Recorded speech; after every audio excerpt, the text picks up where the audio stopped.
बघा, यांची आता कौरवासारखी परिस्थिती आहे या सरकारची आणि हे आपसातच लढून आता यांचं कार्यक्रम संपणार आहे. कारण की मलाईदार जिल्हे, मलाईदार खाते याची ही लढाई लांब चालली. विधानसभेचं दिवाळी अधिवेशनामध्ये साधं मंत्रिमंडळाचा पोर्टफोलिओ सुद्धा मंत्र्याला देऊ शकले नाहीत. जनतेच्या प्रश्नाचं घेणं देणं नाही असं हे सरकार महाराष्ट्रामध्ये आपल्याला पाहायला मिळते. महाराष्ट्रामध्ये एक नवीन इतिहास जो लोकशाही विरोधी आहे तो निर्माण करण्याचं काम महाराष्ट्रातलं हे महायुतीचं सरकार करते आहे.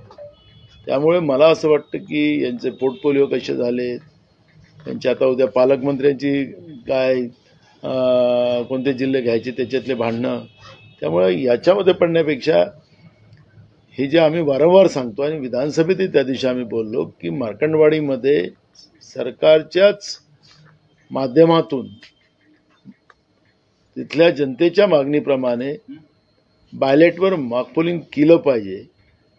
दम असेल तर या सरकारला, कारण की हे सरकार जनतेच्या मताने निवडून आलेलं नाही आहे. निवडणूक आयोग आणि केंद्रातल्या यांच्या आकामुळे हे सरकार गडबडीनं आलेलं आहे, जनतेची मतं चोरलेली आहे. हे अनेकदा आम्ही बोललेलं आहे आणि ते आता स्पष्ट होते आहे. कालच केंद्र सरकारने निवडणूक आयोगासाठी एक नोटिफिकेशन काढलं की आता निवडणूक आयोगाकडून कुठलीही माहिती आता जाहीर केली जाणार नाही.